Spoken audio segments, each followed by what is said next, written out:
Hola a todos, estamos ahorita en otro segmento aquí de Arte, Vida, Espíritu, y es un gusto aquí estar compartiendo el espacio con el arquitecto Danilo Cayen. Pues haciendo una breve reseña, pues Danilo Cayen pues es un arquitecto cuya vida ha dedicado mucho al estudio de la arqueología, sobre todo la parte del Mirador, ¿verdad? Que todos ya conocemos, que es una de las ciudades emblemáticas de todas las civilizaciones antiguas aquí en Guatemala. Y pues hoy es un gusto, Danilo, te agradezco mucho que estés acá para que hablemos en este lapso de tiempo pues los temas que se requieran para poder ir conectando con este tema que es toda la cultura y toda la historia de estas ciudades antiguas y pues el recorrido que has tenido. Así que bienvenido, Danilo, muchas gracias por estar acá. Algunas palabras si quisieras presentarte. No, gracias a vos por permitirme compartir, ¿verdad?, con tu grupo estas experiencias que de alguna forma he tenido. Atiendo a tu llamado, estoy aquí para responder a tus cuestionamientos y lo que a alguien se le pueda ocurrir y pueda yo responder con mucho gusto. Sí, efectivamente estoy involucrado en la temática de la arquitectura patrimonial, ¿verdad? Y los espacios mayas dejaron una huella muy valiosa para nuestro acervo, para nuestro patrimonio, y estoy trabajando con eso. ¿Y cómo fue, digamos, que sucedió ese proceso en el cual empezaste a tener esa relación, digamos, como arquitecto? Digamos, ¿siempre hubo una tendencia desde joven hacia eso o fueron derivaciones en las que estuviste, pues que te fueron guiando hacia allá, dedicarte de lleno, pues desde que te conozco de hace más de 15 años, que me imagino que es más, ¿verdad?, de que has estado en ese ámbito? Sí, Cristian, fíjate que ambas cosas son correctas. O sea, he tenido un interés personal en esto y además he sido guiado. Mi relación ha sido más que todo de tipo académico principalmente, ¿verdad?, en investigación, en docencia. Y al principio, pues yo como estudiante pues me interesaba en esta temática. Me recuerdo que cuando entré a estudiar arquitectura, ya tenía la tendencia de estudiar historia, teoría de la arquitectura, y eso pues ya me marcó un inicio, digamos bastante bien fundamentado, pero encontré docentes fabulosos en la Facultad de Arquitectura de la USAC que me guiaron, ¿verdad? Me recuerdo que tuve una profesora extraordinaria, cada vez que puedo hablo de la arquitecta María Eugenia Palomo, que fue una persona que tenía un conocimiento bárbaro de la historia del arte y de la arquitectura, sobre todo de la arquitectura occidental, diríamos. Hablamos del Renacimiento europeo, Florencia, Roma, y luego esa expansión tan especial que hubo en esa época. Esa era su fuerte. Pero eventualmente me acerqué a ella para preguntarle por arquitectura prehispánica, porque quería conocer más, y ella me dijo que de eso no sabía nada. Entonces en ese momento yo encontré un nicho, digamos, un espacio en el que yo podría involucrarme, bueno, conocer primero, para después desarrollarme con esta temática. Porque normalmente esta temática es una temática de arqueólogos y de historiadores. Los arquitectos nos metemos en otros ámbitos y muy pocos entran a esta temática de la arquitectura histórica. Algunos lo hacen con mucha pasión, ¿verdad? Hay gente, y son amigos especiales míos, que trabajan mucho la arquitectura colonial, ¿verdad? Y son reconocidos por eso. Otros, la arquitectura industrial, también personas muy involucradas en arquitectura más reciente, digamos, la del movimiento moderno, y hacen espacios extraordinarios ahí con investigaciones que agarran diferentes caminos. Pero el nicho que yo tomé en ese momento y que sigue siendo el espacio en el que trabajo, en el que me desarrollo académicamente, con docencia y con investigación, es en el área de arquitectura prehispánica. Entonces mi experiencia con la facultad, primero como estudiante, después como docente e investigador, me han permitido tener un conocimiento un poco más amplio, digamos. Desde otra perspectiva, ¿verdad? Una perspectiva diferente de lo normal, porque lo normal es que la temática la aborden los arqueólogos, Ajá. ¿verdad? Y lo interesante de los arqueólogos es que ellos son fabulosos para lo que hacen, están formados en eso y tienen un acervo, un conocimiento muy, muy grande, pero el tema de investigación de ellos es arquitectura y ellos no son arquitectos. Ajá. Entonces, cuando yo veo esa temática que ellos están investigando, para mí son cosas normales. Para ellos es un tema de mucho pensar, de mucho tratar de sacar conclusiones, plantearse hipótesis, ¿verdad? De cosas que para mí pues, son, no te digo que del día al día, de día a día, pero sí cotidianas, ¿verdad? Digamos, la posición de una puerta en un edificio, la relación de público o privado, si es algo monumental o es algo, una arquitectura íntimo, digamos. Un espacio íntimo. Esas cosas para nosotros es nuestro pan de cada día, ¿verdad? Ajá. Los arqueólogos no. Entonces están quebrando la cabeza, planteándose hipótesis, y esto cómo era, cómo pudo haber sido, y para mí es obvio que se entró por un espacio y se salió por otro, por ejemplo, ¿verdad? Entonces ahí he tenido una bonita participación porque he sido recibido en ámbitos muy especializados, de arqueólogos muy reconocidos internacionalmente, en la temática de arqueología prehispánica, mesoamericana, maya, ¿verdad? Y entender que yo puedo contribuir con mi conocimiento, pues es una cosa muy bonita. Y digamos, pensando en ese momento en que tomaste esa decisión o fuiste siendo guiado, me imagino hace un tiempo atrás, ¿cómo se encontraba en ese momento? O más bien, ¿cómo se encontraba? Pero también hacer la pregunta así completa, ¿cómo se encuentra ahorita ese panorama de la arqueología y de la historia en Guatemala? Que yo he tenido idea de que sé, pues incluso vos me lo has contado, que viene mucha gente de otros países muy especializados a hacer estudios muy profundos en muchas ciudades y en muchos lugares de Guatemala. Pero ¿cómo está ese mundo aquí en Guatemala? ¿Tiene peso, tiene visión desde la misma gente guatemalteco o es extranjero? O sea, porque no se oye en general, ¿verdad? Quizás uno, por no estar en el medio, pero no es algo de lo que se hable tan abiertamente, ¿verdad? O públicamente. Sí. Qué bueno que hay estos espacios para comentar estas situaciones, porque en la medida que se haga pública la información, pues mejor, porque se tiene ese conocimiento de nuestra riqueza, de nuestro patrimonio. Pero a lo que preguntas es a lo que los investigadores llaman el estado del arte, ¿verdad? ¿Cómo está la situación? ¿Cómo estaba la situación en el momento que yo empecé a involucrarme? Ajá. Y cómo está ese desarrollo en la actualidad, que hay una buena diferencia de tiempo. Cuando yo empecé a tocar esta temática y a involucrarme, ya habían estudios muy avanzados, ¿verdad? Tanto en arqueología como en arquitectura, habían hipótesis que ya se habían comprobado, habían normativos incluso ya hechos para la intervención arquitectónica de espacios. O sea, no empecé yo de cero, ni mucho menos. Como decía alguien por ahí, estamos en hombros de gigantes, ¿verdad? Han pasado antes que nosotros grandes investigadores, grandes arquitectos y arquitectas que hicieron un trabajo maravilloso, solo que la gente no los conoce y yo tampoco los conocía. Entonces entro en un ámbito a donde hay información de la que me puedo nutrir, ¿verdad? Así estaba la situación cuando empecé. Sin embargo, la investigación produce información nueva siempre y esa información nueva eventualmente descarta hipótesis anteriores. Entonces, aquellos grandes pensadores probablemente estaban basados en paradigmas diferentes que ya se descartaron. Por decir algo, no estaban en lo correcto. Y nuevas investigaciones dicen o plantean paradigmas distintos. Eso ha sido producto de todo ese tiempo en el que sí ya he estado yo involucrado en las investigaciones. Entonces hemos, digamos, modelado un estado del arte actual en el que sí hay una contribución guatemalteca bien interesante.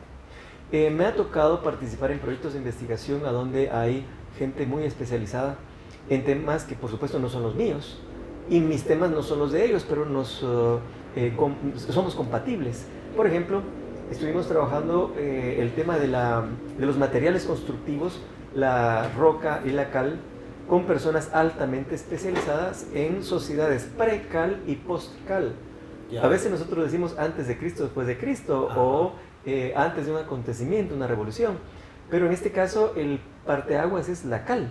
¿verdad? Una sociedad que no conoce la cal y que de repente encuentra este material y lo trabaja, ¿verdad? Sí, pues. Una especialidad que tiene que ver con investigación arqueológica, con geología también, y por supuesto con arquitectura, porque los edificios mayas fueron construidos con piedra caliza. Entonces trabajar junto con gente que tiene ese tipo de especialidad es algo extraordinario. Pero hay una diferenciación en la arquitectura postcal y precal. Sí, obviamente. Te lo tipifico de esta manera. Estaba en el mirador con este investigador, Thomas es su nombre, y de repente él sacó su navaja suiza que tenía en el cinturón, ¿verdad? Se agachó y con el destornillador de la navaja arranca, la inserta en el suelo, en una roca, y saca un pedazo. Es una roca blanda, ¿verdad? Entonces me la muestra y me dice, tenés esto y construís un imperio, ¿verdad? Antes de la cal, las construcciones mayas son de tierra pisonada. Pero la tierra pisonada llueve y se vuelve lodo y tiene un comportamiento estructural distinto, ¿no? Ya se convierte en un fluido y se derrama, se esparce.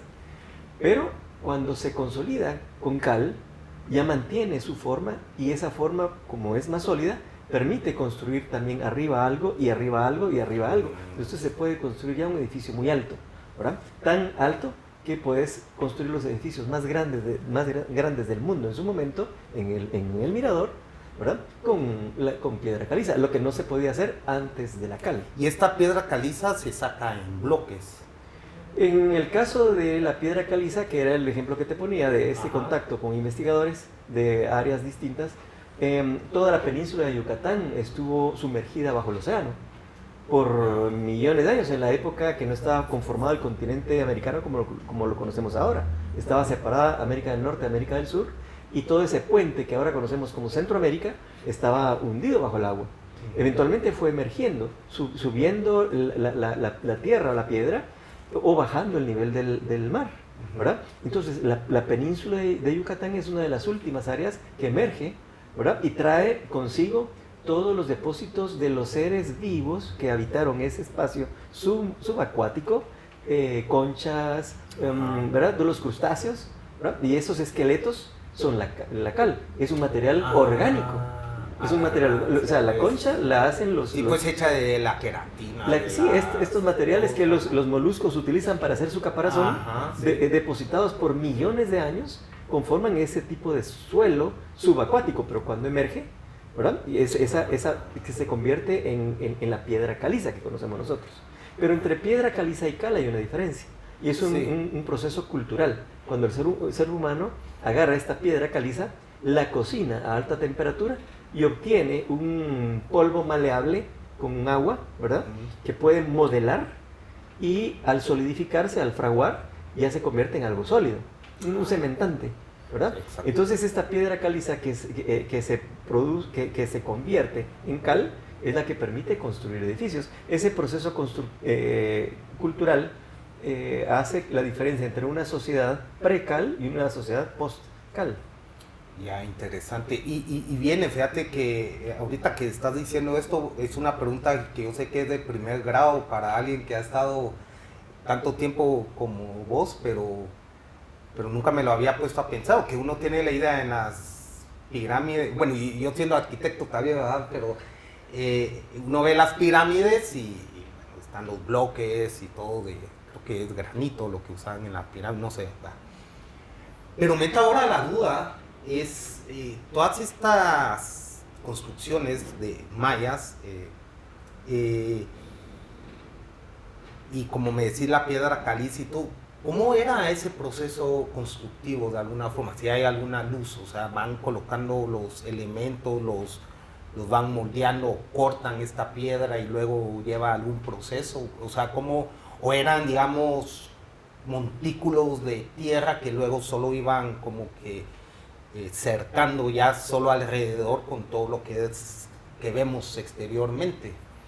Entiendo esa duda y me recuerdo de un ingeniero estructural muy reconocido en Guatemala que consideraba que Tikal no había sido construido, sino que se habían modificado montañas naturales. Esa era su idea, una idea que por supuesto está descartada. Sí, totalmente. Y que, pero mucha gente ha pensado eso. Bueno, hablaste de granito y sí hay pirámides en granito, no en el territorio mesoamericano. Una cultura diferente como la egipcia construye con granito, porque tiene canteras alejadas de las zonas de construcción, pero a través del Nilo podían transportar aquellos grandes bloques desde la cantera hasta el lugar de construcción, que sería un lugar como el Cairo, ¿verdad? En lugares más abajo en el Nilo. Tenían que esperar que el Nilo creciera, ¿verdad? Estuviera alto para poder transportarla. Cuando el Nilo estaba decrecido no podían hacer eso, pero ya podían construir con los bloques que habían llevado en temporada de alta, ¿verdad? Aquí en Mesoamérica no sucedía eso. El material disponible era la piedra caliza. Esta piedra caliza se obtenía así del suelo, bueno, no del espacio habitado, sino que más allá de una cantera seleccionada, se sacaba esa piedra de ahí y esa servía para construir. Pero, digamos, en la época precal, el material que se usaba era tierra, ¿verdad? Entonces se hacía una separación del área que podía utilizar el gobernante o el sacerdote, dividida del área del el resto de la sociedad, ¿verdad? Un territorio, digamos, sagrado y uno profano, o un territorio civil y uno de gobierno, por decir algo. Es que a veces están combinadas las dos actividades, la religiosa con el control y la política, ¿verdad? En arquitectura. Entonces esos primeros edificios eran acumulación de tierra pisonada. Hay una diferencia entre los arqueólogos y los arquitectos. Los arqueólogos llaman a esos espacios estructuras, ¿verdad? Pero ahí en realidad están confundiendo el término, porque estructura es lo que sostiene algo que no es estructura. Una columna, una viga es estructura, pero una puerta, un tabique no son estructura. Pero para eso, a ellos el edificio completo es estructura. Dicen estructura 1, 2, 3, 56, 60, ¿verdad? En lugar de decir edificio 1, edificio 2 o etapa constructiva 1, 2, 3. Bueno, el punto está en que esta tierra pisonada era lo que se utilizaba antes de la cal. Cuando viene el descubrimiento de la fabricación de este cementante, entonces ya se puede utilizar piedra caliza pegada con cal y ya se le da más solidez. Eso podríamos decir que ya es estructural.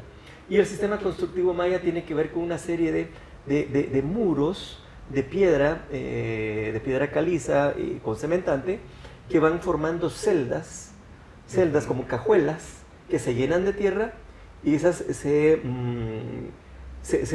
rellenan y se emparejan para formar una plataforma. Pero la sociedad quiere un espacio más impresionante. Entonces más adelante, cuando hay disponibilidad de mano de obra, otro tipo de recursos, pueden ampliarla construyendo la otra plataforma encima, y otra encima, y otra encima, y así van creciendo cada vez más hacia arriba, ¿verdad? El sistema constructivo, digamos, para nosotros los arquitectos, sí hay una diferencia entre la estructura, que serían estos muros que conforman las cajuelas, ¿verdad? Y lo que no es estructura, que sería esta cobertura que puede tener el edificio, un acabado final, ¿verdad? O la propia integración plástica que pueda tener. Y los arqueólogos no lo consideran así. Ellos dicen que todo el edificio es una estructura, ¿verdad? Cuesta un poco hacerse entender con arqueólogos en ese sentido, pero es un asunto puramente de convención. Cuando se dan cuenta de la diferencia entre estructura y no estructura, ya empiezan a trabajarlo de esa manera, con esos conceptos. Pero es difícil entenderse a veces cuando el lenguaje técnico no es el mismo, ¿verdad? Sí, sobre todo en el caso de ciudades que son prácticamente arquitectura. Debiera, digamos, analizarse desde una visión arquitectónica en muchos aspectos. Templos, plazas. Tocas un tema que es un poco complicado, y complicado para mí como arquitecto decirlo, pero no necesariamente es arquitectura. Concebir estos espacios que nosotros conocemos como Tikal, Yaxá, Huachactum, como arquitectura, es un poco limitado, porque en realidad hay otras hipótesis. Hay personas, y lo fundamentan muy bien, que dicen que esto es más bien un instrumento de medición a escala arquitectónica o incluso a escala urbana, y que los edificios que no sirvieron para habitarse, o sea, no vivían en los edificios, vivían afuera en espacios aledaños, pero estos edificios que vemos, su posición en el espacio, tienen que ver con acontecimientos cósmicos. Ya. Alineación de planetas, salida, el nacimiento y puesta del Sol, ¿verdad? La Vía Láctea. Ya. Y hay una hipótesis que dice que estas ciudades eran un escenario en la Tierra de lo que pasaba en el cielo. Están supeditados a una realidad cósmica. Pero eso sí es algo más profundo. Es algo más profundo, pero va más allá de considerarlo solamente arquitectura. Ajá. Bueno, como decís, nadie habitaba ahí. Quizás lo que estaban dejando era un mapa, por ejemplo. Exacto, así es. Un mapa en una escala, pues, monumental, digámoslo así, para fines que, no sé, ¿verdad?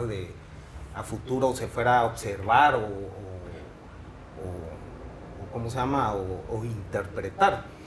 Pero viene ahí otra pregunta en ese sentido. Digamos, hoy, estas áreas, por ejemplo, por poner un ejemplo, Tikal y todo eso cuando fue descubierto, creo que fue a finales del siglo XIX, si no estoy mal, eran montañas y no se veía y está todo totalmente cubierto. ¿Cómo era esa zona o cómo se cree que era esa zona cuando estaba realmente habitada? ¿Estaba despejada o estaba siempre inmerso dentro de toda esa selva?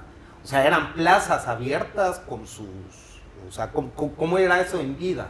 Digámoslo así. Si existe alguna línea de pensamiento, digamos... Porque uno hoy lo ve como ve uno el Cairo, y ve el Partenón y todo, pero ¿cómo era eso cuando estaba en...? Yo sé que es una pregunta muy difícil, que no hay registro, ¿verdad? Pero ¿cómo se cree que pudo haber estado eso? ¿Cómo era ese paisaje urbano, místico o cósmico? No sé, ¿verdad? ¿Cuál?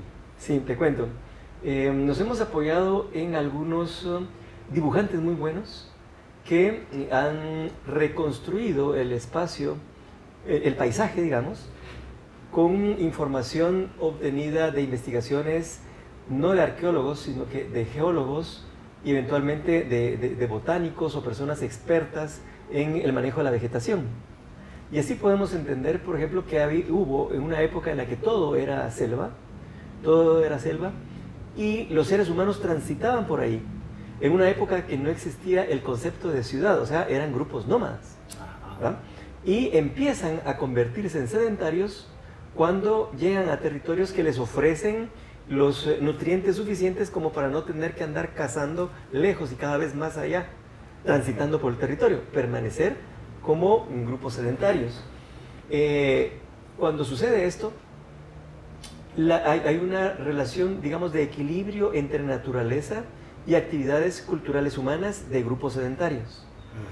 Los graficadores dibujan eso, ¿verdad? Al dibujar eso se ve una vegetación muy completa, más o menos como la que se ve ahora, y también ya espacios que implican ocupación humana, rancherías, esas pequeñas plataformas de tierra, ¿verdad? Pero el tiempo pasa y esos grupos sedentarios evolucionan a más. Entonces empieza a crecer la arquitectura, a crecer el urbanismo, a crecer el área, la relación entre ciudad o área urbana y área rural, ¿verdad? Se expande la ciudad y al expandirse la ciudad baja la población de especies forestales. ¿Por qué? Porque se usan para construir, ¿verdad? Los árboles se usan para construir y al haber menos árboles también hay menos disposición de agua porque los árboles captan agua. Estas sociedades utilizaban las aguadas, en el caso de Mirador, que eran depósitos naturales de agua, son temporales, no son como un lago que siempre está, o un río que corre y tiene un nacimiento y va a terminar al mar. Como es kárstico, el agua aparece en algún lado y por otro lado desaparece bajo tierra, en alguna cueva, y vuelve a salir por otro lado. El sistema, digamos, hidráulico de la zona es muy complejo en esta cuenca. El punto está que hay un descenso en la población vegetal y un ascenso en el crecimiento de la población humana, ¿verdad?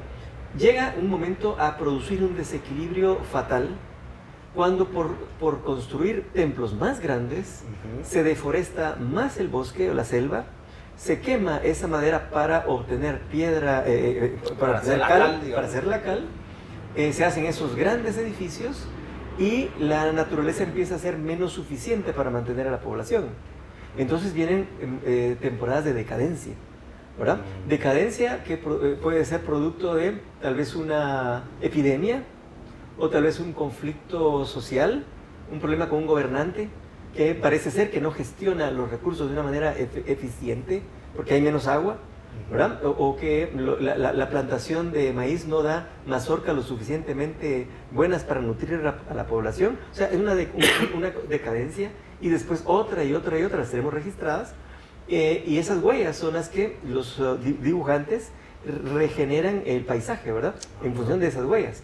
Y se ve cómo la ciudad llega a ser inmensa y cómo después esa decadencia hace que se abandonen esos enormes sitios. Ellos mismos abandonan en el área, por ejemplo, del Mirador, en la época final del preclásico, ¿verdad? Abandonan totalmente el espacio. O el clásico temprano. Todavía hay una ocupación en el clásico temprano, pero ya no es una población considerable. Ya podemos decir que el espacio fue abandonado. Incluso tenemos evidencias, y eso los arqueólogos son buenísimos para interpretar, evidencias de abandonos súbitos, ¿verdad? Cuando encuentran, a la hora de hacer una investigación arqueológica, encuentran, digamos, mobiliario urbano, una mesa con el vaso puesto ahí. O sea que ese vaso se quedó puesto porque alguien lo usó, pero se largó, se fue, y el vaso se quedó ahí por 1000 años. Y vienen los arqueólogos ahora y lo encuentran. Esa persona no se llevó su vaso. Eso quiere decir que no lo guardó. No le dio tiempo de guardarlo. Se fue abandonando el espacio. Esos colapsos súbitos los tenemos registrados por investigación arqueológica, y los dibujantes los transforman en esa secuencia gráfica que nos permite ver el desarrollo y cómo la vegetación es fundamental, porque el ser humano acaba con su entorno y lo estamos volviendo a hacer. Fíjate, como que no aprendemos. Pasa. Es un ciclo repetitivo, urbano, ¿sí? Es un ciclo repetitivo. Entonces sí tenemos una reconstrucción del paisaje.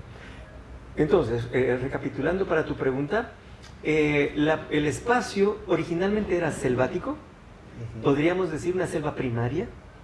Viene el ser humano, modifica el espacio, utiliza esa selva, la destruye, se alimenta de esos recursos, ¿verdad? Siembra maíz y cosecha, maíz, frijol, calabaza, chile, ¿verdad? Ese tipo que es la milpa. Saca ese nutriente del suelo hasta que el suelo se agota, ya no puede sostener a esa población y la población se va. Cuando el ser humano desaparece, regresa a la vegetación, ¿verdad? Y lo que vemos ahora es una selva secundaria, ¿verdad? Sí, pues. Y es secundaria porque cuando el ser humano no estaba, había una distribución aleatoria de las especies vegetales. Pero como el ser humano modifica esa aleatoriedad y deja destinadas áreas para el cultivo solo de maíz, entonces después ese maíz va a crecer ahí, digamos que silvestremente. O ese espacio va a permitir que otras especies se reproduzcan en esas zonas y no en otras. Bueno, entonces comentabas que ya la selva que hay ahorita es selva de segunda generación, digámoslo así, en las ciudades, que se va creando a raíz de todo lo que se dejó cuando se van las civilizaciones o los habitantes, y ahí mismo se vuelve a crear otro ecosistema, digámoslo así. Así es, lo que el ser humano le quitó a la naturaleza, después la naturaleza lo recobra, ¿verdad?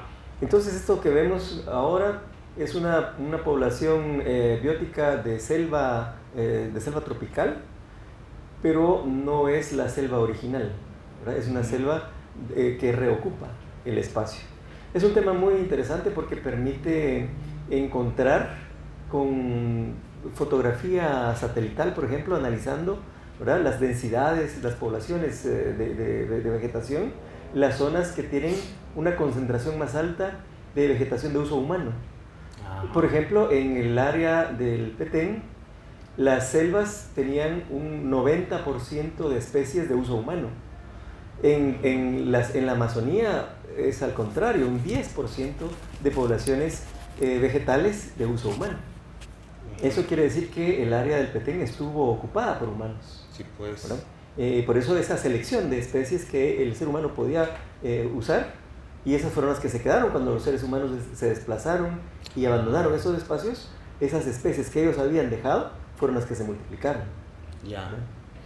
Y bueno, entrando dentro de esta área de Petén y entrando al mirador,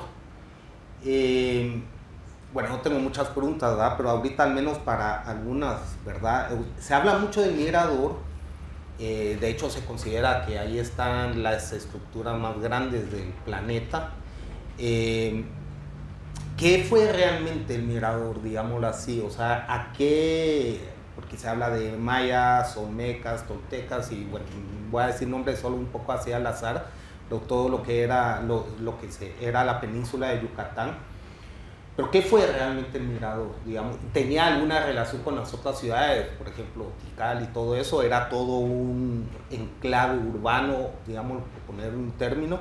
¿O era realmente diferentes tipos de grupos o clanes que estaban ahí? O sea, ¿qué es lo que se puede hablar de ello? Son diferentes conformaciones territoriales en función de la época y también de las culturas. Nosotros consideramos a Mirador como la cuna de la civilización maya porque tenemos evidencia de los primeros asentamientos sedentarios en esa zona. Sedentarios que por sus características ya se pueden distinguir como mayas, diferentes de otras culturas que también se sedentarizaron en otros espacios como los olmecas, ¿verdad? Entonces, o los zapotecas, otras culturas que se sedentarizaron y evolucionaron. Pues los mayas empezaron, podríamos decir, en el área de la cuenca. Se dice cuenca mirador porque es una especie de nicho geográfico que por sus condiciones se puede tipificar. Es piedra caliza, tiene una especie de serranía que lo encierra y las condiciones en el interior son diferentes de las que hay en el exterior. Las poblaciones bióticas adentro son distintas de las de afuera, incluso hay especies endémicas que solamente existen allí. Ahí se desarrolló esta cultura maya en su época preclásica. No solamente dentro de la cuenca, hubo grupos mayas en el preclásico, digamos en lugares mucho más alejados como Tacalica-Baj, ¿verdad? Que tuvo su desarrollo también desde el preclásico. Podemos decir que se concentró más en el área de la cuenca que en otros espacios, pero no fue exclusiva. ¿Verdad? El desarrollo maya no fue exclusivo en la cuenca. Ahí se desarrolló con más fuerza por esas condiciones específicas del interior, por eso es que la consideramos un nicho. Y en ese espacio, que es bastante grande, solo la parte guatemalteca son más de 3.000 kilómetros cuadrados, ¿verdad? Solo allí hubo muchos asentamientos. De hecho, Mirador no es el primero. El primero, digamos que el original, hasta ahora es considerado Nacbé, y que es una ciudad bastante grande, una ciudad más grande que Tikal en su momento. Y esa Nacbé es la que va a esparcir su poder dentro del territorio y va a generar eventualmente otra ciudad como Mirador. Mirador va a crecer mucho más que Nacbé. Digamos, esta ciudad hija de Nacbé se va a desarrollar más que la madre y se va a constituir en un poder centralizado muy fuerte, que va a fundar también otras ciudades, Tintal, Guagná, Florido, otro montón de ciudades esparcidas dentro de ese nicho, ¿verdad? Y eso evolucionó tanto, que llegó a producir esta arquitectura fabulosa que la consideramos la más grande del mundo, pero no es solamente una manera de decirlo, sino que se puede comprobar. Los volúmenes que se utilizaron de material constructivo son tan grandes que, para ponerte un ejemplo, si vos tenés idea de Tikal y ves el templo 1 y el templo 2, que son los famosos, ¿verdad? Está la plaza central y un complejo palaciego alrededor, en dos lados. Se maneja muy bien la plaza. Tanto el 1 como el 2, la plaza y los complejos palaciegos, caben adentro, todo ese espacio cabe adentro del edificio del Tigre, en el Mirador. Y ese edificio del Tigre no es el más grande de Mirador. Entonces ahí las escalas se te multiplican. Es una cosa enormemente grande. ¿Y en altura? En altura también, superan esas alturas. El volumen que tiene la pirámide de la Danta, que sí es la más grande del Mirador, es la que no hay otro volumen que supere, ¿verdad? Hay una investigación hecha por un arqueólogo japonés en otro espacio también del preclásico, también maya, que se llama Aguada Fénix, pero está más bien del lado mexicano, no está dentro de la cuenca guatemalteco-mexicana, de la cuenca Mirador Calakmul, no está dentro de esa cuenca, está afuera, y mide en metros cúbicos mucho más que la Danta, mucho más. Pero no estamos hablando de lo mismo, porque esa plataforma que está en Aguada Fénix es, digamos que, un espacio urbano, y un espacio urbano es mucho más que un edificio, ¿verdad? Entonces, mide más en metros cúbicos, pero es un espacio urbano, y lo que estamos hablando de Mirador es un edificio, que es la Danta, que también es un complejo bastante más amplio que decir un solo edificio. Le llamamos la Danta, pero es un complejo arquitectónico que tiene diferentes plataformas. Es tan grande la Danta, que de repente te paras enfrente de ella, ¿verdad? Y no concebís el espacio porque está cubierto de selva, pero lo empezás a comprender, subís una gran escalinata muy cansada, llegás a la parte alta de esta plataforma y ves un universo distinto del que venís. Dejaste atrás un espacio fuera de la Danta y entras a un espacio dentro de la Danta. Y ese espacio está lleno de edificaciones. Tiene un complejo de conmemoración astronómica, tiene edificios triádicos que eventualmente vas a conocer, puedes subir, ver espacios ya intervenidos arquitectónicamente con trabajos de restauración muy bien documentados, ¿verdad? Entonces poder reconocer arquitectura, porque originalmente no se reconocía, era solamente un montículo, pero las excavaciones arqueológicas y las nuevas prácticas de restauración han permitido poder dar la forma correcta, digamos, a esos espacios según los vestigios arqueológicos. Pues visitas esos lugares y todo y ves esa enormidad de espacio y seguís caminando, seguís transitando y de repente ves una escalera muy pronunciada, ¿verdad? Y hay indicaciones.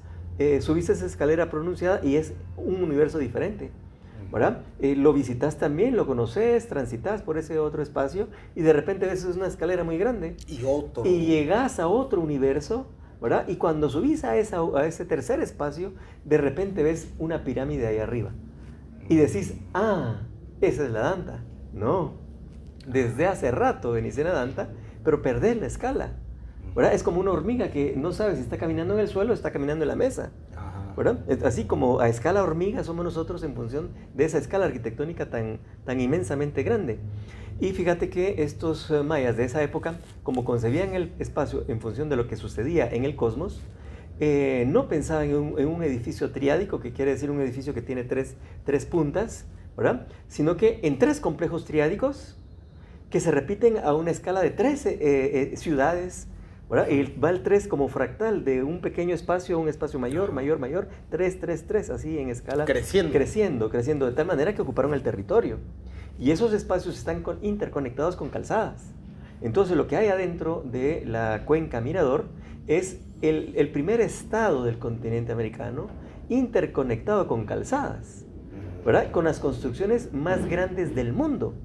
Pero fue tal el desarrollo y tal el desequilibrio que ese desarrollo produjo con el entorno que eventualmente ya no pudieron estar allí y tuvieron que salir a ocupar otros espacios.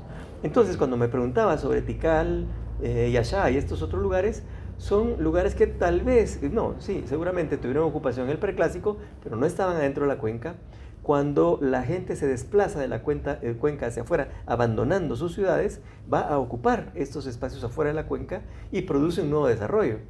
A ese nuevo desarrollo le llamamos clásico.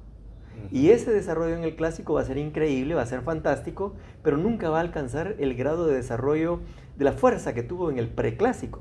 Porque los edificios comparados, digamos, lo que decía de Tikal, esa escala es mucho menor que la de la Danta y Monos y Tigre, ¿verdad? En Mirador. Es una escala menor. Entonces la civilización se va a especializar más, pero no va a lograr alcanzar el grado de fuerza física que obtuvo en el preclásico. Pero intelectual sí va a seguir evolucionando. Digamos que transmitiendo mucho el conocimiento que ya venía del Por supuesto, por ejemplo, la escritura que era incipiente en el preclásico, ya en el clásico se desarrolla mucho más. La astronomía, que fue determinante en el preclásico, en el clásico ya alcanza niveles como de predicción de de eclipses, ¿verdad?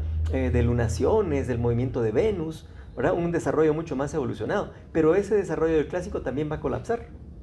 Y va a haber un abandono nuevamente y van a moverse por otro espacio, ¿verdad? Los mayas se van a desplazar, digamos, siguiendo el sentido inverso de las agujas del reloj. Van a llegar a la zona, digamos, de Honduras, van a ir por Belice, van a ir por la costa norte de Yucatán, para llegar al centro de Yucatán, digamos, a tener un desarrollo muy fuerte en el área de Chichén Itzá, en el posclásico. O sea que ya estamos hablando preclásico, clásico y posclásico. Preclásico el desarrollo dentro de la cuenca, el clásico desarrollo fuera de la cuenca, pero digamos relativamente inmediato, Tikal, Huachactún, Yaxá, Nacum, Palenque, Bonampak, Yaxchilán, territorios afuera de la cuenca, pero relativamente más cerca, que van a colapsar en el clásico y que van a producir el nuevo desarrollo del posclásico en ese otro espacio, ya con una cultura menor aún, ¿verdad? Más exquisita, eso sí, porque si comparás las construcciones estilo Río Bec o Chenes, ¿verdad? Son aquellas filigranas muy talladas, ¿verdad? Con un trabajo impresionante del detalle, pero no de la monumentalidad, no la masividad, ni del clásico, menos del preclásico. O sea, sí hay una decadencia. Y solo para que la gente tenga contexto, cuando hablamos del preclásico, que digamos según esta era, ¿qué año estamos hablando? Mira, estamos hablando de 2000 antes de Cristo, ¿verdad? Así es. Del preclásico por allí a, digamos, 100, 200 después de Cristo. Es el preclásico. Es el preclásico. Yeah. Viene ese colapso del preclásico, ese abandono de la cuenca y a producir el desarrollo del clásico, que será entonces desde el 100, 200 después de Cristo a más o menos 600, 700 después de Cristo. No es mucho tiempo. Yeah. ¿Verdad? Y ese clásico, con su decadencia también, va a generar el postclásico, que va a terminar más o menos, no en la época de la llegada de los españoles, un poquito más adelante, pero sí con la caída del último reino maya, que es el de Tayasal, ¿verdad? Ya en época colonial. Hay un traslape entre el postclásico maya y el colonial. Ya cuando entra... ya cuando entran los españoles a nuestro territorio, ¿verdad? Que ahora consideramos Guatemala, pero en aquella época no tenía esas fronteras, ¿verdad? Y, o sea que prácticamente el preclásico es el que más abarcó el tiempo, es el que ha sido el predominante, digamos. Sí, Los demás han sido,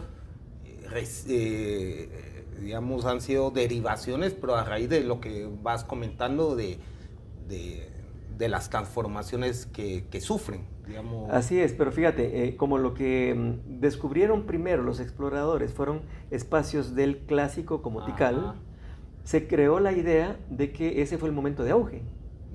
Y aquí amarramos un poco con las primeras preguntas, cómo van cambiando los paradigmas. Porque cuando yo encuentro el estado del arte en mis primeras incursiones en esta temática, se consideraba a Tikal, Bonampak como las puntas de lanza de la civilización maya. Y ahora vemos que no fue así, que fue más grande el desarrollo obtenido en la época del preclásico. Sí, pues. ¿Verdad? Entonces eso hace que se reescriban muchos libros de historia, de la arquitectura y del arte, de la civilización maya, dando prioridad o preeminencia a aquella época anterior, porque no se habían descubierto esos espacios. O si estaban descubiertos, no estaban investigados. Y es tan poco lo que tenemos investigado, que ahorita te puedo decir nombres de ciudades dentro de la cuenca Mirador, por ejemplo,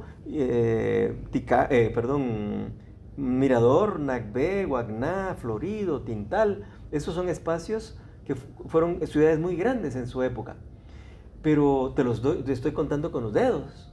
Las nuevas investigaciones hechas con otra tecnología, la tecnología LIDAR, ¿verdad? Nos están dando datos ahora como de 964 ciudades dentro de la cuenca Mirador.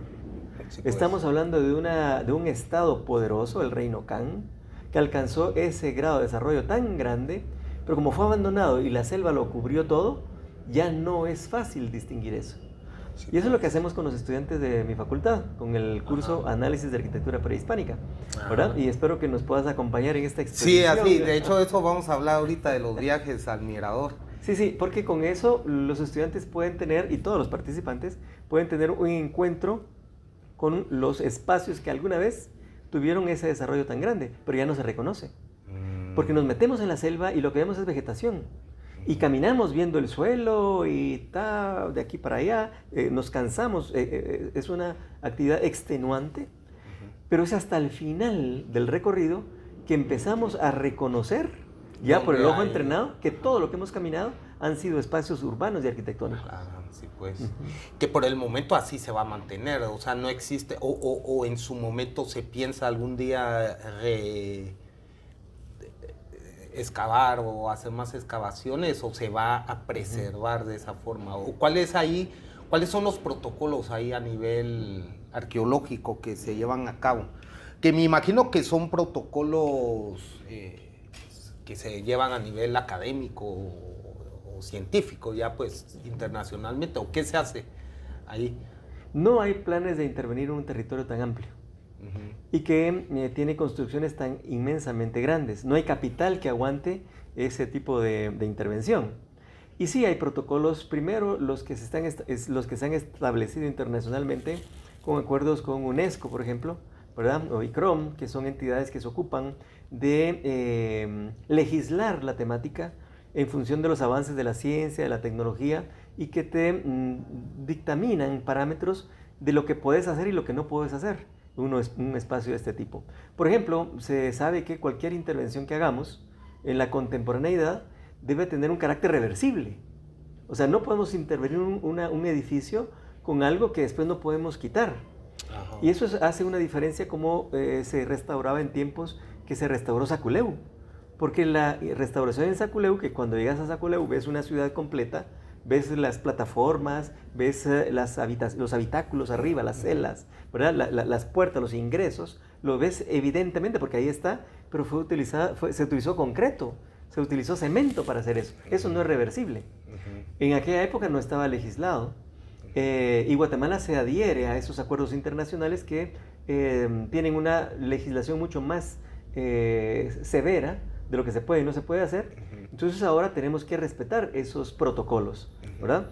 De todas formas, aunque se respeten los protocolos, si no hay capital para hacer estas investigaciones, sí, no se va a poder nunca reconstruir lo que está prohibido o rehacer, no nos queda.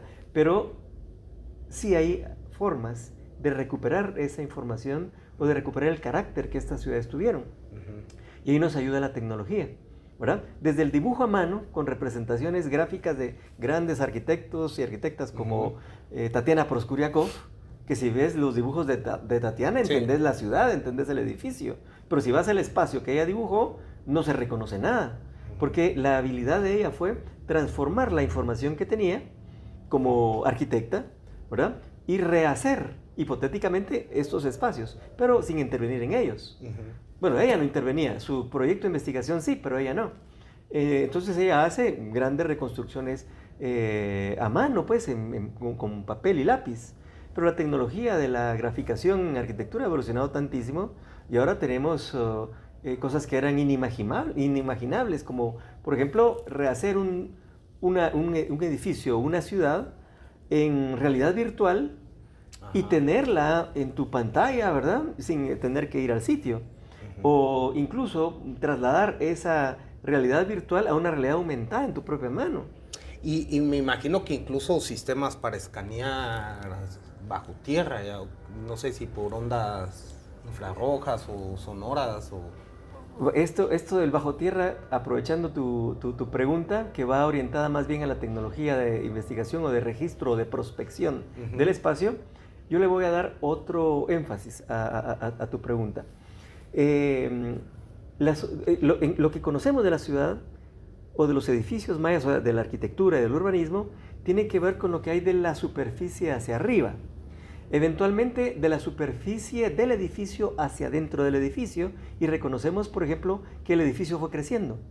Porque de aquella plataforma inicial de tierra apisonada, después ya hubo una estructura con piedra caliza y material de relleno, y plataforma sobre plataforma en un periodo constructivo, luego otro, y así como aquellas muñecas rusas, ¿verdad? Hay un edificio dentro de otro, dentro de otro, dentro de otro.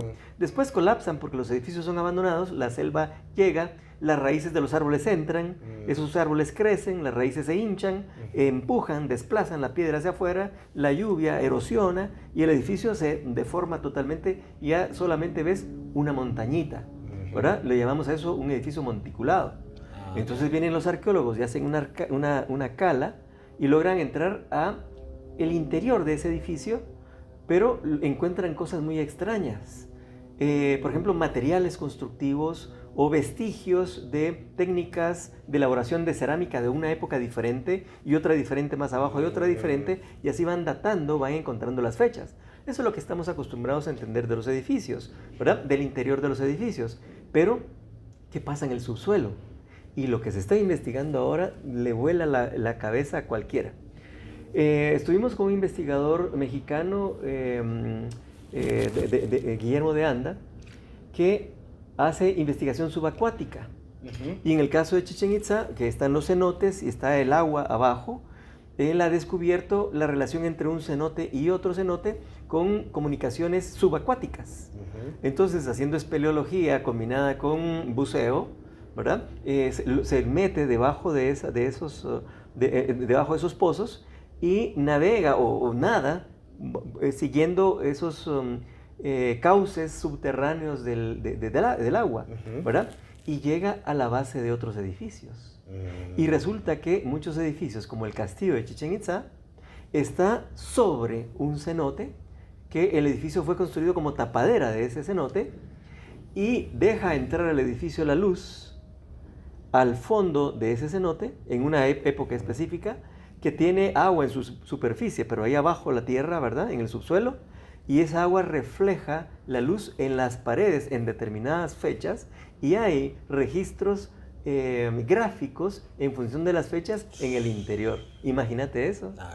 Entonces ahí entendemos la ciudad de una manera distinta. Y esos cenotes pueden comunicar también debajo de la tierra a otros. Todo el sistema del sistema freático en el área de Yucatán es un laberinto que te lleva hasta las costas del... Y así, siendo un poco exagerado, y cortamos ahorita este segmento, pero solo lo dejo, ¿podrían esos cenotes haber sido también hechos?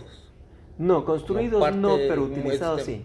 Construidos no, pero utilizados sí, porque incluso algunos de esos cenotes, esas conexiones subterráneas no tenían agua, ¿verdad? Y han encontrado allí depósitos, por ejemplo, de carbón y cerámica, y porque calentaron los frijoles, hicieron tortillas en un comal, y ahora están llenos de agua, y llegan los buzos y encuentran carbón y comales o ollas bajo el agua. No es posible hacer eso bajo el agua.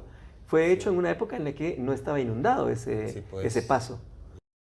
Mucho más que hablar, ¿verdad, Danilo? Pero ahorita, para hacer un primer refresh de esto, pues ha sido este momento, pero algo muy importante que me gustaría que conozcan, pues quienes nos escuchan, es de los viajes que pues ya tenés muchos años de estar llevando a cabo al Mirador, pues abiertos a todas las personas que están interesadas, y pues que haces también en el ámbito académico y con la universidad. Si nos pudieras contar un poco de eso, en qué consisten, para cuándo van a estar programadas en este año, y para las personas que quieren participar, pues qué es lo que tendrían que hacer para poder contactarse con tu persona. Igual yo puedo colocar información en el podcast. Y también qué requerimientos tienen que tener, ¿verdad? Si tienen que tener alguna condición atlética o física, etcétera, ¿verdad? Que nos puedas dar ese feedback para los interesados. Sí, claro. Fíjate que en la Facultad de Arquitectura de la USAC tenemos este curso que imparto yo, que bueno, me siento muy contento de eso. Se llama Análisis de Arquitectura Prehispánica, y se prevé que los estudiantes puedan tener una vivencia real de estos espacios, que normalmente la gente conoce porque ha visto un video, fotografías, o que un primo fue, o un familiar, o eventualmente muy pocos, fíjate, debo decir, muy pocos estudiantes han puesto los pies en Tikal o en Yayá. Muy poca gente conoce este patrimonio tan grande que tenemos. Entonces se prevé que tengamos una vivencia real en estos espacios. Antes de tener yo relación con Mirador, hacíamos la expedición anual en lugares como Tikal, Huachactún, Yaxá, Nacún, Naranjo, Topozté, La Blanca, digamos en ciudades del noreste del Petén. Pero a raíz de mi involucramiento en el tema de Mirador, decidí cambiar la experiencia y llegar al área de Mirador. Fue un cambio bastante fuerte porque, digamos, Tikal es un espacio turístico con muchas facilidades y puedes llegar en bus hasta el parqueo del sitio y ahí hay tiendas y cafeterías y hay hotel y demás, o sea que es mucho más accesible. Yaxá un poco menos, pero igual llegas en bus hasta el sitio. Mirador no es así. Mirador está tan lejos y es tan difícil llegar que sí cambia totalmente la logística para hacerlo. Este año con estudiantes del curso, este 2026, ¿verdad? Tenemos previsto que el 20 de marzo salgamos, es un viernes, salimos de la Facultad de Arquitectura de la USAC a las 6 de la mañana en un bus que tomamos allí y llegamos hasta la isla de Flores en la noche. O sea que todo el día lo destinamos al traslado desde la ciudad de Guatemala a la isla de Flores. Llegamos a dormir a un hotel, un hostal allá, y al día siguiente muy temprano nos recogen en un auto de doble tracción. Un helicóptero y los llevan al Mirador. También está previsto. La cosa es que los estudiantes y yo como docente, como conductor del grupo, sí nos vamos por tierra. Ajá, no, sí, está. Pero nos recogen este auto de doble tracción, nos recoge en Flores y nos lleva hasta el último lugar posible en vehículo, que es una población que se llama Carmelita, ¿verdad? Sí. Carmelita es el lugar más alejado de la civilización a la que podemos entrar en vehículo. Ahí desayunamos, ese recorrido desde Flores hasta Carmelita serán 4 horas de mal camino. Llegamos a desayunar allí. En distintos vehículos, o sea, 4x4. Depende del grupo, pero sí, vamos 30 personas, no cabemos en un vehículo, ¿verdad? Vamos en varios vehículos y en lo que desayunamos se prepara la logística del equipaje, porque es tan cansado que no aconsejo llevar a nadie nada consigo más que su agua y algún medicamento que tome, una cosa así. Pero tenemos contemplados estaciones de repostaje a donde nos llenamos nuestras cantimploras de nuevo, nuestros camelback, refaccionamos algo, comemos algo y caminamos hasta llegar a la noche al Tintal en esa primera caminata. O sea que caminamos desde las 10 de la mañana hasta las 6, 7, 8 de la noche a la hora que lleguemos a Tintal. Es extremadamente cansado y no es el tramo más duro porque el día siguiente, o sea, el sábado, si salimos viernes, casi todo es bus, el domingo. ¿No? El viernes salimos, todo en bus, el sábado empezamos a caminar y es muy cansado porque llegamos en la noche a Tintal y el domingo salimos de Tintal para llegar al Mirador. Ese es el tramo más largo. Es muy largo en distancia, no me preguntes cuánto es, pero es bastante largo y llegamos a la noche muertos a Mirador, muertos de cansancio. Es realmente muy duro. De tal cuenta que yo desde el primer día de clase en enero le digo a los estudiantes, se tienen que preparar físicamente para aguantar eso. Y esa preparación significa caminar primero media hora, 45 minutos, 1 hora, y caminar todos los días, dejar el bus, dejar el auto y caminar más cada día para preparar el cuerpo. Alistar zapatos, esto es indispensable, esto es básico. Ajá. Porque a pesar de que lo digo, fíjate, hay unas chicas que por coquetería se compran sus zapatos nuevos para la expedición. Es el peor error que puede hacer. Sí, hay que tenerlos ya bien domados. Bien domados los zapatos. Estos zapatos de caminata ligera, pues, porque vamos en temporada seca. Entonces no tenemos problema. Unas botas, digamos. Puede ser botas, puede ser tenis de montaña, digamos. De montaña o de trote, ¿verdad? Ajá. Porque caminamos todo el día. Eso es suficiente, pero hay que prepararse en ese sentido, ¿verdad? Físicamente. Cuando un estudiante no se prepara, que sí sucede, va al viaje igual y llega igual y conoce igual que todos. La diferencia entre el que se prepara y el que no se prepara es el grado de cansancio. Porque todos nos cansamos. Y quien no se prepara está mucho más cansado. Y desesperado, y todo pasa mucho esa parte. Se sufre el cansancio, digamos, ampollas, dolores de pie, ese tipo de cosas. El riesgo de caminar en un espacio que no está hecho para que lo caminemos ahora, porque lo recubrió la selva, ¿verdad? Eso, caminamos, llegamos a Mirador, al día siguiente, que es un lunes, sí estamos todo el día en Mirador, caminando también. Y ese día está previsto que lleguen algunos helicópteros, porque hay personas que quieren conocer y aprovechando que estoy allí, van. Okay. Entonces hemos llevado 1, 2, 3 naves y llegan el lunes para hacer el recorrido solamente de Mirador. Ellos llegan volando y regresan volando, mientras que nosotros caminamos y regresamos caminando. Continuamos nosotros después a Nacbé, después a Guagná, después a Florido, después a Carmelita y Carmelita a Flores y Guatemala. Eso nos lleva 9 días en total, de los cuales 7 son de caminar y caminamos aproximadamente 150 kilómetros. Sí es buena jornada. Y en el Mirador solo un día se está. En Mirador solo un día, pero o sea, 2 noches y un día. O sea, la noche que se llega, el día que se está, la noche que reposta uno y al día siguiente. Y al día siguiente vamos, sí. Y en estos días que se camina y se reposta en Tilca o estos lugares, uno va en campamento, lleva su carpa y todo, o hay donde dormir. O sea, si hay que llevar uno carpa y todo, hay que llevar equipo de acampar. Nos ha dado un servicio de logística y de campamentos extraordinario la cooperativa Carmelita. Buenísimo. ¿Verdad? Entonces, antes yo tenía, cuando iba a Yaxá, sí tenía mi campamento, tenía un campamento para 40 personas, con carpas y equipo y demás, pero la cooperativa Carmelita me lo compró. Yo usé ese dinero para comprar drones. Bueno, ya cuando empezaban los drones. Bueno, la cosa está que Carmelita se encarga de esa logística de transporte. Buenísimo. No llevamos nuestro equipaje nosotros, lo lleva un tren de mulas, ¿verdad? Okay. Llevamos cocinera, llevamos guías, llevamos arrieros. ¿Y la comida también es para todos? La comida es para todos, la comprende la logística del evento. De tal cuenta que lo único que llevamos es nuestra ropa y nuestra... El camel va con algunas cosas que también uno quizá llevar de comida, algunas proteínas o cosas así. Un amigo lleva, digamos, estos sueros en polvo para poder mezclar con el agua, que son energizantes o no sé. Semillas. Las semillas, eso ayuda mucho, sí, ayuda.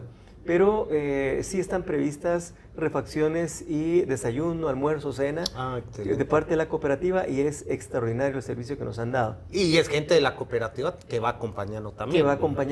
Y esto es bien interesante para la investigación porque se pretende, y esto es por asuntos también normativos de UNESCO, que las poblaciones se involucren en este tipo de actividades para que ellos también aprecien y se conviertan en reales custodios del espacio que visitamos, ¿verdad? Y siempre aprenden de nosotros y nosotros aprendemos de la gran experiencia que tienen ellos en el conocimiento de la vegetación, de las poblaciones, de la fauna, de la flora, ¿verdad? De las orquídeas, todo, nos van contando qué es lo que vamos encontrando en el camino, al tiempo que yo voy explicando no solo de arquitectura y urbanismo, sino que también de investigación en estas temáticas. Ok, pues mira, Danilo, pues como te comentaba, yo espero estar allí en la expedición de este año y bueno, a lo mejor hacemos un pequeño podcast desde ahí. Pero, ¿qué tiene que hacer la gente que esté interesada para poder contactarte o hay algún sitio o algo? ¿O puedo yo colocar la información ahí igual en el canal, ¿verdad? Pero en general alguien que quiera, ¿por dónde puede contactarte? Básicamente mi medio de comunicación es mi dirección electrónica institucional, que es el correo de la Facultad de Arquitectura de USAC. Mi correo, ¿verdad? Entonces yo te doy la dirección y cualquiera se puede comunicar. La voy a colocar aquí en el video para que la gente lo pueda ver. Sí, las fechas son del 20 de marzo al 28. ¿Verdad? El 28 de marzo. Eso es Semana Santa, ¿verdad? Son 2 semanas antes de Semana Santa. Okay. El viernes de declaratoria de huelga de Dolores, okay, que los estudiantes de USAC tienen más tiempo, es el que podemos utilizar porque es mucho tiempo, son 9 días. Pero también en septiembre, fíjate, voy a tener una expedición en septiembre que es una expedición distinta, porque es en invierno, y en invierno la selva es una cosa... Si es duro en verano, en invierno es un infierno, pero es una experiencia que hay que tener alguna vez en la vida. Un grupo mexicano me está pidiendo poder hacer esa expedición en esa época tan extrema. Bueno, habrá que ver, ¿verdad? Pues bueno, mira, Danilo, la verdad te agradezco mucho y pienso que quienes escuchen este podcast van a agradecer mucho la información. Y ojalá haya más pláticas, porque la verdad, pues por el tiempo ahorita, pues hay muchos temas que quedan en el aire. Me gustaría hablar mucho más, ya más al detalle de muchos temas del Mirador. Pero para empezar esto, ¿verdad? También para que conozcan de esta expedición, que pues todos están invitados, es algo que yo también quiero llegar a hacer, ¿verdad? Y bueno, agradecerte, Danilo, por este espacio, y espero que más adelante podamos seguir teniendo más charlas de esta, ¿verdad? Aquí en Arte Vía Espíritu. No sé si quieres despedirte con algunas palabras para el público o incentivarlos al viaje. No, claro, sí, tendremos la oportunidad de conocernos personalmente, seguramente, ¿verdad? En esta expedición nueva o en otras que hagamos. Incluso podríamos organizar una específica para algún grupo o para una persona que desea hacerla, ¿verdad? Hay que coincidir, porque mi trabajo con la universidad pues no me permite tanta movilidad, pero sí me ha sucedido que voy y regreso de Mirador en el mismo día, desde la ciudad de Guatemala, ¿verdad? Se pueden hacer ese tipo de cosas. Solo cuestión de coincidir. Con el helicóptero y eso. Sí, por ejemplo, se toma un vuelo del aeropuerto de La Aurora, del primero que sale, y se llega a Flores, o Santa Elena, y el helicóptero se toma en Santa Elena, y llegamos a Mirador a las 7 de la mañana, hacemos la visita de Mirador y regresamos a las 6 de la tarde y tomamos el último vuelo aéreo de Santa Elena para Guatemala, y regresamos en el mismo día. Por supuesto que eso tiene unos costos que no... Es otro nivel. Otro nivel, es extremadamente caro. Todo en Mirador es muy caro porque es muy alejado, y... por ejemplo, en el proyecto Cuenca Mirador, sabemos que lo que cuesta un quetzal en Guatemala cuesta 300 en Mirador, ¿verdad? Por la logística, el transporte. A veces tenemos que llevar en helicóptero el agua potable, ¿verdad? Porque hay sequía, hay temporada de sequía muy seria. Entonces sí, eso multiplica los precios enormemente. Pero para cualquier persona que quiera adherirse a esta expedición científica, que la podemos considerar también un deporte extremo, pues puede acompañarnos en esta expedición del 20 de marzo o la de la primera semana de septiembre, que son condiciones distintas, y eso sí lo tenemos que tomar con mucho más cuidado, ¿verdad? La invitación está abierta, y por supuesto también a compartir más cosas con ustedes, porque yo creo que el tener ese contacto con esos espacios que alguna vez tuvieron un auge extraordinario y que fueron abandonados por X o Y razón, todavía tienen esa carga energética, todavía tienen esa mística, ¿verdad?